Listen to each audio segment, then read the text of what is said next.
Hello everyone, জীবনের এবিসিডির আর একটা নতুন ভ্লগে সকলকে আমন্ত্রণ জানাই। আশা করি সবাই ভালো আছো। সকালের রান্না বান্না দিয়েই ভ্লগটা শুরু করলাম। গিয়েছিলাম মেয়েকে স্কুল দিয়ে এলাম, আর তার সঙ্গে কিছু সবজিও কিনে নিয়ে এসেছি। হাজব্যান্ডের ডিউটি যেহেতু রয়েছে, সেজন্য রান্নাটাও তাড়াতাড়ি বসিয়ে দিয়েছি, কারণ ওদিকে লেট হয়ে যাবে। আর আজ আকাশটা দেখছো কেমন মেঘলা। এই কদিনেই আকাশটা কিন্তু বেশ মেঘলা রয়েছে, আর বৃষ্টিও বেশ হচ্ছে। এদিকে আমার মাছ ভাজাও বেশ শেষের দিকেই হয়ে গেছে। এরপর সবজিটাও আমি কেটে নেব। আজ আর বেশি কিছু রান্না করব না, ওই মাছের তরকারি যেটা হবে, আর হবে একটা মিক্স ভেজ। সবজিটাও কাটা হয়ে গেছে, আর এই যে আমি রান্নাটা বসিয়েও দিয়েছি। মশলাটা ভালো করে কষে নিয়ে সবজিটা দিয়ে ভালোভাবে কষিয়ে নিচ্ছি। আর এইভাবেই অল্প একটু জল দিয়ে এটাকে সেদ্ধ করে নিতে হবে মশলার সঙ্গেই। এইভাবে রান্না করলে কিন্তু সবজিটাও বেশ ভালো খেতে লাগে। সবজি যে সবসময় ভেজেই রান্না করতে হবে তা কিন্তু নয়, এভাবে কষেও রান্না করলে টেস্ট আসে।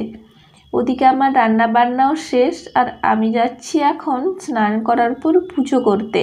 বেলা বেশ ভালোই হয়ে গেছে, কিন্তু আকাশ দেখে সেটা বোঝার উপায় নেই, কারণ রোদ তো দেয়নি মোটেই। তারপর আবার বৃষ্টি হওয়ার সম্ভাবনাও বেশ অনেকটাই।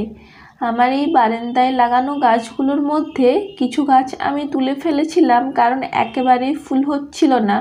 তারপর এই যে ছোট ছোট কতগুলো চারা গাছ লাগিয়েছিলাম, সেটাতেই 2-4টা ফুল হয়েছে, আর তাতেই আমার পুজোটা ভালোভাবে হয়ে গেছে। এখন বাজে দুপুর 3:30। মেয়ে ঘুমোচ্ছিল, আর আমি জানালা দিয়ে তাকিয়েছিলাম। তো আমাদের সামনেই যে একটা পার্কের মতো ছোট্ট রয়েছে, সেখানে বিরাট বড় সাইজের ইঁদুর ঘোরাঘুরি করছে। আমি তো দেখে বেশ অবাকই হলাম, কারণ এত বড় ইঁদুর মনে হয় আমি আগে কোনোদিন দেখিনি। তো যাই হোক, প্রথমে আমি ভেবেছিলাম ওটা কোনো লেউল হবে। ইঁদুরটা দেখতে পুরো একটা বড় বিড়ালের সমানই ছিল।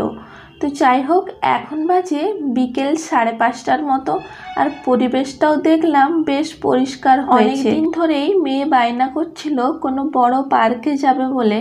তো আজকে দেখলাম আমার হাজব্যান্ডও ফাঁকা ছিল, তো বলল চলো আজকে তাহলে ঘুরে আসি।